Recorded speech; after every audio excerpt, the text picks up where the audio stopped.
मांडवांच्या सणाच्या दुपारच्या उपासनेची वेळ आली आहे. मांडवांच्या सणामध्ये दोन मुख्य वाक्य आहेत: पवित्र आत्म्याचा आशीर्वाद आणि प्रचाराचे फळ.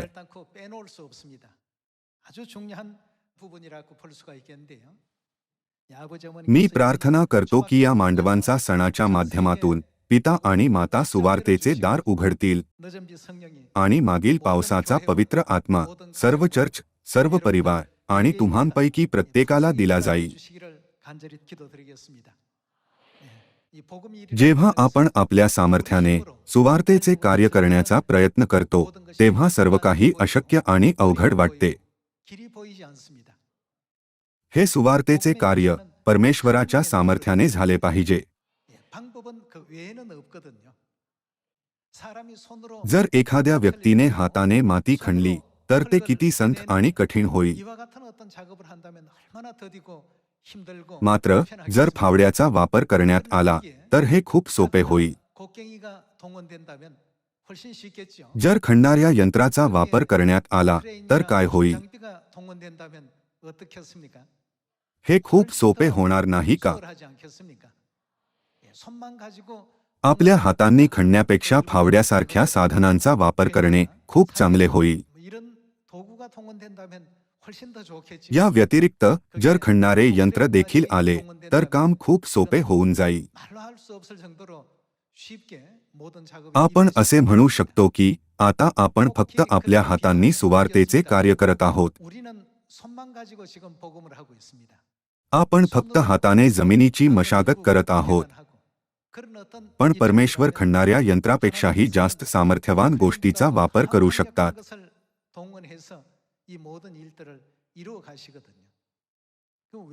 अशी घटना का घडली नाही? आपण खूप प्रार्थना करण्याची गरज आहे. जर आपण मागितले तर आपल्याला दिले जाईल असे परमेश्वर स्पष्टपणे म्हणत नाही का? आपण ठोकले पाहिजे, शोधले पाहिजे आणि मागितले पाहिजे.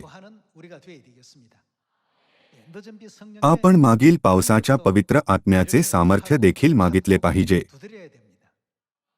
आपला विश्वास पाहून स्वर्गीय पिता आणि स्वर्गीय माता म्हणतील, आता आपण दार उघडू शकतो, कारण की ते सियोनच्या संतानांचे चांगले पालनपोषण करतील.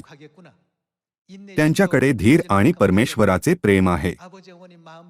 ते परिवारातील प्रत्येक सदस्याची प्रेमाने आणि भक्तिभावाने काळजी घेऊ शकतात. त्यावेळी परमेश्वर आपल्याला फळ प्रदान करतात. परमेश्वर सुरुवातीपासून शेवट पाहत नाहीत का? म्हणून जर फळ या संतानाला हानी पोहोचवतात तर ते त्यांना फळ देतील का? ते वाट पाहतील. म्हणून आपण तयार असले पाहिजे.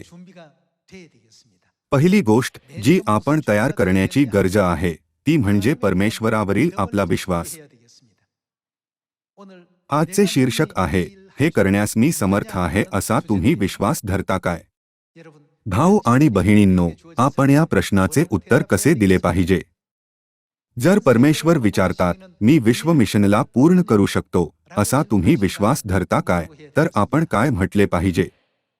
आपण फक्त आमेन नाही म्हटले पाहिजे, पण आपण यावर विश्वास ठेवला पाहिजे. परमेश्वर या पृथ्वी ग्रहाला कसे समजतात? तो याला तराजूतल्या रजासमान आणि पोहऱ्यातल्या जलबिंदू प्रमाणे पाहतात. मग आपल्यामध्ये कोणाचे हृदय असले पाहिजे? आपल्यामध्ये परमेश्वराचे हृदय असले पाहिजे. जसा जसा सुवार्तेचा प्रचार शोमरोनात व पृथ्वीच्या शेवटापर्यंत केला जात आहे तसतशी सदस्यांची संख्या वाढत आहे. काहींना आश्चर्य वाटते, आपण त्यांची काळजी कशी घेऊ शकतो? मात्र आपल्याकडे कोण आहे? आपल्याकडे असे परमेश्वर नाहीत का जे पृथ्वीला पोहऱ्यातल्या जलबिंदू प्रमाणे पाहतात? आपण आपल्या क्षमतेने जगाला सुवार्तेचा प्रचार करू शकतो असा विचार न करता आपण परमेश्वराला लक्षात ठेवून सुवार्तेचे कार्य केले पाहिजे. जगातील प्रत्येक गोष्टीवर कोण देखरेख करतात? ते परमेश्वर आहे. जसे की आपण हे विसरतो, म्हणून आपण या विचाराने ओझे वाहू लागतो की माझ्याकडे कमीत कमी ही शक्ती असली पाहिजे किंवा मी संपूर्ण जगाला स्वीकारण्यास सक्षम असले पाहिजे. याने काही फरक पडत नाही की चर्च किती वाढले आहे, हे सर्व कोण सांभाळते. जेव्हा आपल्याला विचारले जाते, हे करण्यास मी समर्थ आहे असा तुम्ही विश्वास धरता काय, तेव्हा आपण विश्वासाने प्रतिसाद दिला पाहिजे, आमेन. आज हे करण्यास मी समर्थ आहे असा तुम्ही विश्वास धरता काय. उपदेश शीर्षकासह या आपण मत्तैचे पुस्तक अध्याय 9 वचन 27 पाहूया. या आपण वचन 27 पाहूया. मग येशू तेथून पुढे जात असताना 2 आंधळे त्याच्यामागे चालत जाऊन मोठ्याने बोलले, अहो दावीद पुत्र, आमच्यावर दया करा. तो घरात गेल्यावर ते आंधळे त्याच्याजवळ आले. तेव्हा येशू त्यांना म्हणाला, हे करण्यास मी समर्थ आहे असा तुम्ही विश्वास धरता काय. येशूने प्रथम त्यांना एक प्रश्न विचारला. याचा अर्थ असा होत नाही का, विश्वासावाचून माझ्याकडून कशाचीही अपेक्षा करू नका. आपण परमेश्वराकडे येतो आणि सकाळ आणि संध्याकाळ प्रार्थना करतो.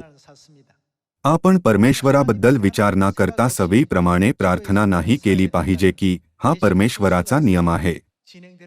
आपण प्रार्थना केली पाहिजे, परमेश्वर, जगामध्ये सुवार्तेचा प्रचार करण्यासाठी आम्हाला तुमच्या सामर्थ्याची गरज आहे.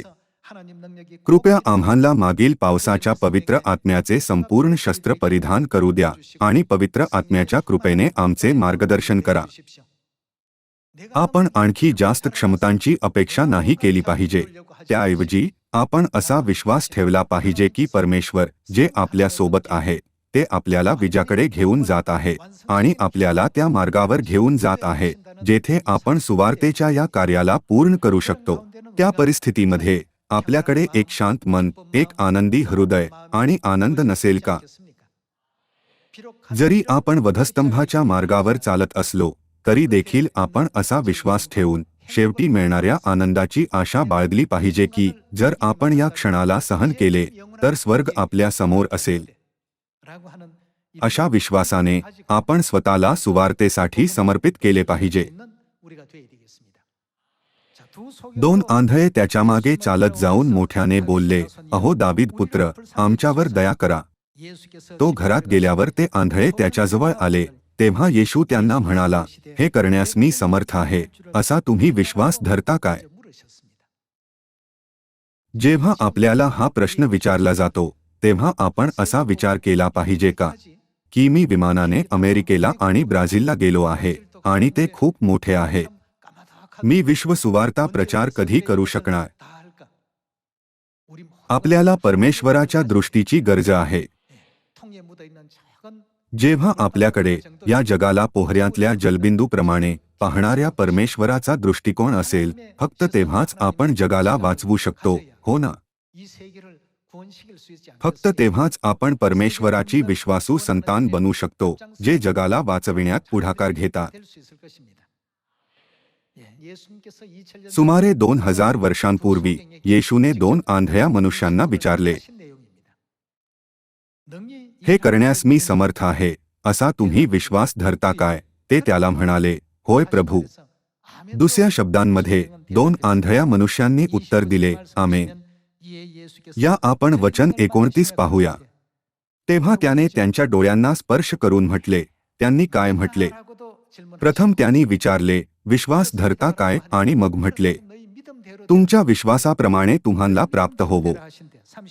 वचन 30. तेव्हा त्यांना दृष्टी आली. मग येशूने त्यांना निक्षून सांगितले की पहा, हे कोणाला कळू देऊ नका. तरी ते तेथून निघून गेल्यावर त्या अवघ्या देशात त्यांनी त्याची कीर्ती गाजवली. आज मांडवांचा सण आहे. हा तो दिवस आहे जेव्हा आपण शोमरोनात व पृथ्वीच्या शेवटापर्यंत सुवार्तेचा प्रचार केला पाहिजे. या सुवार्तेचा प्रचार 8 अब्ज लोकांना कधी केला जाईल असा विचार करून जास्त काळजी करू नका. सुवार्तेचा प्रचार करत असताना कठीण समस्या निर्माण होतात. आपल्याला चांगल्या प्रकारे माहीत आहे की हे आपल्या क्षमतेच्या पलीकडे आहे. सुवार्तेचे तात्पर्य हे नाही की आपण चांगल्या प्रकारे नेतृत्व करतो. आपला विश्वास आहे की सुवार्ता चांगल्या प्रकारे प्रगती करत आहे, कारण की परमेश्वर आपल्यासोबत आहे, आपले मार्गदर्शन करत आहे. हे कार्य पिता परमेश्वर आणि माता परमेश्वर, जे आत्मा व वधू आहेत, यांच्याद्वारे केले जाते. म्हणून जेव्हा कधी आपण अडचणींचा सामना करतो, तेव्हा एक तत्व असते. ते काय आहे? या जगामध्ये जे काही घडते त्याला परमेश्वराच्या दृष्टिकोनातून पाहिले पाहिजे. आपल्याकडे कोणता दृष्टिकोन असला पाहिजे? संपूर्ण जगाला वाचविण्यासाठी आपण या जगाला बादलीतील एका थेंबाप्रमाणे पाहिले पाहिजे. नाहीतर तुम्ही विचार करू शकता, दक्षिण कोरियामध्ये देखील अशी अनेक शहरे आहेत जेथे मी अजून गेलेलो नाही. या सर्व ठिकाणी सुवार्ता केव्हा पोहोचणार? मात्र आपले चर्च अगोदरच तेथे स्थापित झाले आहे. तुम्ही त्या ठिकाणांना भेट दिलेली नाही. मग सर्व कार्य कोणी केले आहे? आपले सियोन अलास्का मध्ये आहे की नाही? तुमच्यापैकी कोणी अर्जेंटिनाच्या सर्वात दक्षिण टोकाला असलेल्या उशवायाला गेले आहे का? पुष्कळ लोक तेथे गेलेले नाहीत. आपले सियोन त्या ठिकाणी देखील स्थापित आहे जेथे आपण गेलेलो नाही. त्यांना स्थापना कोणी केली आहे? म्हणून ही सुवार्ता आपल्या प्रयत्नाने प्राप्त होत नाही. परमेश्वराने याला अगोदरच पूर्ण केले आहे आणि आपल्याला संधी दिली आहे. या मी तुम्हाला एक उदाहरण देतो. एक पिता आपल्या मुलासाठी फराळाचा एक सुंदर सेट घेऊन कामावरून घरी आला. पित्याने आपल्या मुलाला विचारले, तुझे कुकीज चवदार वाटत आहे, मी एक घेऊ शकतो का? पण मुलाने म्हटले, नाही. ते दुखावणारे नसेल का? दुसरीकडे जर मुलाने म्हटले, बाबा तुम्ही येथे आहात, तुम्ही आमच्यासाठी खूप कष्ट केले आहेत आणि मला इतकी मोठी भेट देखील दिली आहे, जर तुम्हाला हवे असेल तर तुम्ही 10 घेऊ शकता, तर पित्याला कसे वाटेल? तो खूप खुश होईल. आपण सुवार्तेच्या कार्याबद्दल अशा दृष्टिकोनातून विचार करण्याची गरज आहे. परमेश्वर या पृथ्वीला पोहऱ्यातल्या जलबिंदूप्रमाणे पाहतात. परमेश्वर याला काहीच समजत नाही, पण जर आपण याला काहीतरी गुंतागुंतीचे समजतो तर परमेश्वराची दृष्टी आपल्यापेक्षा किती वेगळी आहे. या बाबतीत आपला विश्वास परमेश्वरासोबत एकरूप होऊ शकत नाही. आपण त्या मार्गावर चालत आहोत जो परमेश्वराने आपल्यासाठी उघडला आणि प्रशस्त केला आहे. मुळात लाल समुद्रातून कोणता मार्ग होता का? समुद्राच्या वर कोणता मार्ग असतो का? कोणताच मार्ग नसतो. तथापि परमेश्वराने इस्रायल लोकांना वाचविण्याचा आणि मिस्रच्या सैन्याला समुद्रात गाडण्याचा मार्ग तयार केला, हो ना? हे मोशेने किंवा इस्रायल लोकांनी केले नव्हते. हा मार्ग बादल्यांनी पाणी काढून तयार केलेला नव्हता. म्हणून आपण सर्वसमर्थ पिता परमेश्वर आणि सर्वसमर्थ माता परमेश्वर यांना कधी विसरले नाही पाहिजे. ते आपल्याला विचारतात, हे करण्यास आम्ही समर्थ आहोत असा तुम्ही विश्वास धरता काय? सर्वजण म्हणतील, आमेन. मात्र असे लोक आहेत जे 10% विश्वासाने, 20% विश्वासाने, 50% विश्वासाने आणि 100% विश्वासाने म्हणतात, आमेन. या वेळेद्वारे आपण याची जाणीव करू शकत नाही का की जेव्हा परमेश्वर म्हणतात, तुमच्या विश्वासाप्रमाणे तुम्हाला प्राप्त होवो, तेव्हा जर आपण 100% विश्वासाने उत्तर दिले तर आश्चर्यकारक कार्य घडेल. जेव्हा येशूने विचारले, हे करण्यास मी समर्थ आहे असा तुम्ही विश्वास धरता काय, तेव्हा 2 आंधळ्यांनी म्हटले, होय प्रभू, आमचा पूर्ण विश्वास आहे. जेव्हा त्यांनी म्हटले, तुमच्या विश्वासाप्रमाणे तुम्हाला प्राप्त होवो, तेव्हा त्यांचे डोळे उघडले. ही खरोखरच एक अद्भुत घटना होती जी वैज्ञानिकदृष्ट्या अशक्य आहे. जेव्हा ही एक वास्तविकता बनली तेव्हा 2 आंधळे आनंदाने भारावून गेले. जरी येशूने म्हटले, कोणालाही सांगू नका की मी हे केले आहे, तरी देखील ते याबद्दल बोलण्यापासून स्वतःला आवरू शकले नाही. त्यांनी गावात फिरून लोकांना सांगितले, सर्व लोकांनो, बाहेर या आणि मला पहा. मी कधीपासून आंधळा होतो, मात्र नासरेतच्या येशूने फक्त एका शब्दाने माझे डोळे उघडले आहेत. अशा प्रकारे येशूबद्दलची बातमी व्यापकपणे पसरली नव्हती का? जे कार्य परमेश्वराला पूर्ण करायचे आहे ते मानवी विचारांपेक्षा वेगळे आहे. मार्ग, पद्धत आणि कार्य सर्व वेगळे आहे. म्हणून जेव्हा पिता आणि माता आपल्याला प्रचार करण्याची आज्ञा देतात तेव्हा आपण फक्त परिश्रमपूर्वक प्रचार करण्याची गरज असते. सर्व योजना परमेश्वराने बनवलेल्या आहेत आणि त्यांना पुढे चालवणारे परमेश्वर आहेत. आपण फक्त पिताच्या बाजूला राहण्याची गरज आहे. जर ते म्हणतात तुम्ही माझ्यासाठी काही खेळ आणू शकता का, तर मग त्यांच्यासाठी ते काम पूर्ण करणे हे आपले कार्य आहे. घराची रचना किंवा संरचना यासारख्या गोष्टींची कल्पना करणे देखील आपल्या क्षमतेच्या पलीकडे आहे. या सर्व गोष्टी कोण करत आहे? परमेश्वर सर्व कठीण भागांची काळजी घेतात आणि आपल्याला फक्त एक छोटीशी मदत मागतात, जसे की तुम्ही माझ्यासाठी काही खेळ आणू शकता का? पिताजी, मी हे करू शकत नाही कारण मी खूप थकलो आहे असे म्हणण्यापेक्षा आपण असे नाही म्हटले पाहिजे का? पिता आणि माता, जर तुम्ही मला सांगितले तर मी फक्त खेळच नाही तर हातोडा देखील आणि कृपया काय करायचे हे मला सांगा. आपल्याकडे असा विश्वास नसला पाहिजे का? जेव्हा येशूने पहिल्यांदा विचारले, हे करण्यास मी समर्थ आहे असा तुम्ही विश्वास धरता काय, तेव्हा 2 आंधळ्यांनी म्हटले, होय प्रभू. जर ते आज आपल्याला विचारतात, हे करण्यास मी जगाला वाचविण्यास समर्थ आहे असा तुम्ही विश्वास धरता काय, तर आपण कसा प्रतिसाद दिला पाहिजे? या आपण उत्तर देऊया. आमेन. या आपण मत्तय अध्याय 28 वचन 18 पाहूया. अध्याय 28 वचन 18. तेव्हा येशू जवळ येऊन त्यांच्याशी बोलताना म्हणाला, स्वर्गात आणि पृथ्वीवर सर्व अधिकार मला दिलेला आहे. तेव्हा तुम्ही जाऊन सर्व राष्ट्रांतील लोकांना, सर्व राष्ट्रांतील हे वाक्य कोणत्याही देशाला वेगळे करत नाही. याचा अर्थ आहे की जगातील प्रत्येक व्यक्ती यामध्ये समाविष्ट आहे. शिष्य करा, त्यांना पित्याच्या, पुत्राच्या व पवित्र आत्म्याच्या नावाने बाप्तिस्मा द्या. जे काही मी तुम्हाला आज्ञापिले ते सर्व त्यांना पाळण्यास शिकवा, आणि पहा, युगाच्या समाप्तीपर्यंत मी सर्व दिवस तुमच्याबरोबर आहे. जेव्हा आपण सुवार्तेचा प्रचार करतो तेव्हा सकारात्मक परिणाम आणि नकारात्मक परिणाम असू शकतात.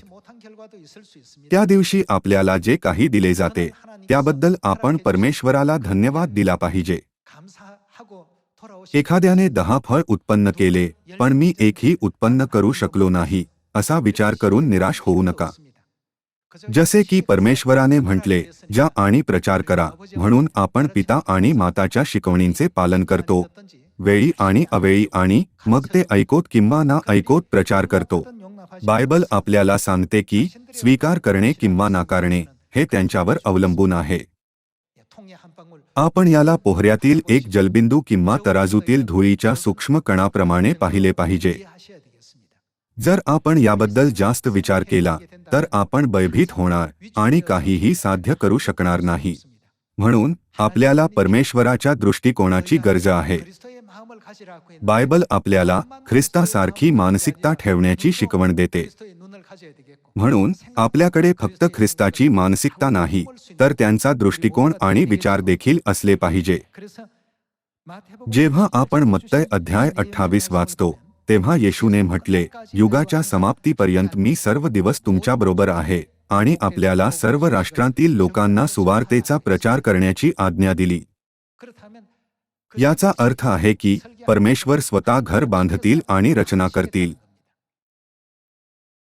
मांडवांचा हा सण मांडव निर्माण करण्याची आठवण करून देतो. सर्व लोकांनो, आराखडा कोणी तयार केला? मोशेने असे केले का? मोशे कधीच अशी योजना आखू शकत नव्हता. इस्रायल लोकांनी असे केले का? अहलियाब आणि बसालेल यांनी असे केले का? नाही, त्यांनी केले नाही. परमेश्वराने सर्व योजना आखल्या. मिस्रमधून बाहेर आल्यावर परमेश्वराने इस्रायल लोकांना सामग्रीबद्दल देखील सूचना दिली नव्हती का? त्यांनी त्यांना मिस्रच्या लोकांकडून वस्तू मागण्याची सूचना दिली होती. त्यावेळी त्यांना समजले नाही की परमेश्वराने त्यांना असे करण्याची सूचना का दिली आहे, पण शेवटी त्या सामग्रीचा वापर मांडवाच्या निर्माणासाठी करण्यात आला होता, हो ना? आपण परमेश्वराच्या प्रयोजनांवर विश्वास ठेवला पाहिजे.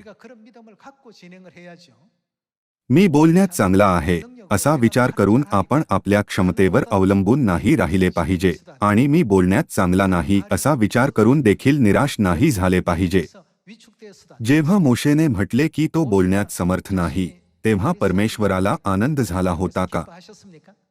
तारणाच्या कार्याचे नेतृत्व कोण करत आहे? परमेश्वर याचे नेतृत्व करत नाहीत का? परमेश्वराने म्हटले, मी तुला निवडले आहे. त्यांचा अर्थ होता, तू अस्खलितपणे बोलण्यात समर्थ नाहीस हे ना जाणता मी तुला निवडलेले नाही. अहरोन जो वाक्पटू होता त्याच्यासाठी तेथे होता. परमेश्वराचे कार्य करताना जेव्हा आपण परमेश्वरासोबत असतो तेव्हा आपल्याला घाबरण्याची गरज नसते. परमेश्वर प्रत्येक गोष्टीची योजना आखत नाही, सर्व कार्य करत नाही आणि आपल्याला ज्ञान आणि शक्ती देत नाहीत का? म्हणूनच असे लिहिले आहे, जो मला सामर्थ्य देतो त्याच्यामध्ये मी सर्व काही करू शकत नाही का? असे लिहिले आहे, सर्व काही. त्यांच्यामध्ये सर्व काही शक्य आहे. हे आपल्या सर्वांसाठी एकसारखेच आहे. मला आठवते की जेव्हा मला संयुक्त राष्ट्रसंघामध्ये भाषण देण्यास सांगण्यात आले तेव्हा मी विचार केला, मी हे कसे केले पाहिजे? पण मग मी विचार केला, परमेश्वरासाठी हे पोहऱ्यातील एका थेंबाप्रमाणे आहे. मला माझा दृष्टिकोन ठीक करण्याची गरज आहे. एकदा जेव्हा मी आपल्या मनाची तयारी केली तेव्हा हे काहीच नव्हते. परमेश्वराने सर्व काही सुरळीतपणे होण्याचा मार्ग उघडला. मी जाणीव करू शकत होतो की या सर्व आश्चर्यकारक गोष्टी ज्या आपल्या समोर ठेवलेल्या आहेत, परमेश्वराच्या दृष्टीने काहीच नाही. मला आणखीनच स्पष्टपणे समजले की विश्वासाने पुढे गेल्याने सर्व बाबी महत्त्वहीन वाटू शकतात. या आपण मार्क अध्याय 9 मध्ये परमेश्वराचे वचन पाहूया. मार्ककृत शुभवर्तमान अध्याय 9 वचन 23. येशू त्याला म्हणाला, शक्य असेल तर असे कसे म्हणतोस? विश्वास बाळगणाऱ्याला सर्व काही शक्य आहे. विश्वास बाळगणाऱ्याला सर्व काही शक्य आहे. कृपया असे बोलून सर्व लोकांसमोर आत्मविश्वासाने साक्ष द्या की आम्ही पिता आन्सांगहोंगजी आणि नवीन यरुशलेम स्वर्गीय माता यांच्यावर विश्वास ठेवतो. पिता आन्सांगहोंगजी आणि स्वर्गीय मातावर विश्वास ठेवा आणि आमच्यासोबत तारणामध्ये सहभागी व्हा. काहींना वाटू शकते की असे केल्याने सुवार्ता पूर्ण होऊ शकत नाही, पण हे वास्तवात होऊ शकते. परमेश्वराने विश्वामधील सर्व प्रणाली अशा प्रकारे बनवल्या आहेत आणि ते आपल्याला हे विचारतात. समजा की मुलांनी संशयाने म्हटले, पिताजीने म्हटले की पासवर्ड 1 2 3 4 आहे, पण हे योग्य वाटत नाही. पासवर्ड एका जटिल संयोगामध्ये तयार केले जातात, म्हणजे इतर त्यांचा सहजपणे अंदाज लावू शकत नाही. अगदी प्राथमिक विद्यार्थी देखील 1 2 3 4 चा अंदाज लावू शकतात. हा पासवर्ड असू शकत नाही. जर त्यांनी प्रयत्न केले नाही तर ते दार बंदच राहील. स्वतःच्या विचारांचे पालन करू नका, पण परमेश्वराच्या वचनांचे पालन करा. या कारणास्तव येशूने मार्क अध्याय 9 मध्ये काय म्हटले? त्यांनी म्हटले, शक्य असेल तर असे कसे म्हणतोस? विश्वास बाळगणाऱ्याला सर्व काही शक्य आहे. त्यांचा अर्थ होता, मी तुम्हाला सर्व क्षमता दिल्या आहेत, पण तुमच्या अविश्वासामुळे तुम्ही याला योग्य प्रकारे कार्य करण्यापासून रोखत आहात. सर्व लोकांनो, मला आशा आहे की या शरद ऋतूतील सणादरम्यान आपण पूर्णपणे परमेश्वराचे गौरव प्रदर्शित करणार. परमेश्वराने म्हटले, विश्वास बाळगणाऱ्याला सर्व काही शक्य आहे. शोमरोनात व पृथ्वीच्या शेवटापर्यंत सुवार्तेचा प्रचार करणे हे आपले ध्येय नाही का? परमेश्वराची भविष्यवाणी पूर्ण करण्यासाठी आपण प्रत्येक शहरात आणि देशामध्ये सुवार्ता नाही पसरवली पाहिजे का? जगभरामध्ये अनेक सियोन स्थापित झालेले नाहीत का? सियोन आता पूर्ण जगभर स्थापित झाले आहे. उरलेल्या प्रदेशांमध्ये जर प्रत्येक चर्चने एक चर्च स्थापन केले किंवा शाखा काढल्या तर परमेश्वर बाकी सर्वांमध्ये मदत करतील.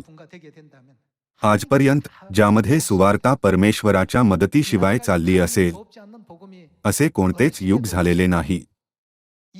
मांडवांच्या सणाच्या या युगामध्ये परमेश्वर नक्कीच आपल्याला मदत करतील. आपण यावर विश्वास ठेवला पाहिजे. ही सुवार्ता कोण पूर्ण करत आहे? ते परमेश्वर आहे. अशा प्रकारे असा विचार करणे की याला प्राप्त केले जाऊ शकत नाही, हा फारच भरकटलेला विश्वास आहे. ते हे कार्य करू शकतात. मी आशा करतो की आपण देखील परमेश्वरासारखीच दृष्टी ठेवूया आणि जगाला वाचविण्यासाठी आणखी जास्त प्रयत्न करूया. यासाठी आपण परमेश्वराकडे शक्ती मागितली पाहिजे. म्हणूनच त्यांनी म्हटले, मागा, शोधा आणि ठोका. या आपण मत्तय अध्याय 7 वचन 7 वर जाऊया. हे तेच शब्द आहेत जे येशू 2000 वर्षांपूर्वी बोलले होते. येशूने म्हटले, मागा म्हणजे तुम्हाला दिले जाईल, शोधा म्हणजे तुम्हाला सापडेल, ठोका म्हणजे तुमच्यासाठी उघडले जाईल. कारण जो कोणी मागतो त्याला मिळते, जो शोधतो त्याला सापडते व जो ठोकतो त्याच्यासाठी उघडले जाईल. आपल्या मुलाने भाकर मागितली तर त्याला धोंडा देईल आणि मासा मागितला तर त्याला साप देईल, असा तुमच्यात कोण माणूस आहे? मग तुम्ही वाईट असताना आपल्या मुलाबाळांना चांगल्या देणग्या देणे तुम्हाला समजते, तर तुमच्या स्वर्गातील पित्याजवळ जे मागतात त्यांना तो किती विशेष करून चांगल्या देणग्या देईल. येथे येशूने म्हटले, तुमचा स्वर्गीय पिता तुम्ही मागितल्यावर चांगल्या गोष्टी देणार नाही का? याचा अर्थ असा नाही का की ते नक्कीच आपल्याला देतील. आज मांडवांचा सण आहे जेव्हा आपण पवित्र आत्मा प्राप्त करतो. ही फळ उत्पन्न करण्याची देखील वेळ आहे. फळ उत्पन्न करण्यासाठी आपल्याला परमेश्वराच्या सामर्थ्याची गरज आहे. पेंटेकॉस्टला पहिल्या पावसाचा पवित्र आत्मा प्राप्त करणाऱ्या प्रेषितांप्रमाणे या आपण 3000 किंवा त्याहूनही जास्त लोकांचे मार्गदर्शन परमेश्वराकडे करूया आणि शरद ऋतूतील एक फळ देणारे झाड होऊया. मला आशा आहे की आपण चांगल्या फळाद्वारे पिता आणि माताला मोठा आनंद देणार. याच्याद्वारे मी उपदेशाला समाप्त करू इच्छितो. तुमचे खूप खूप आभार.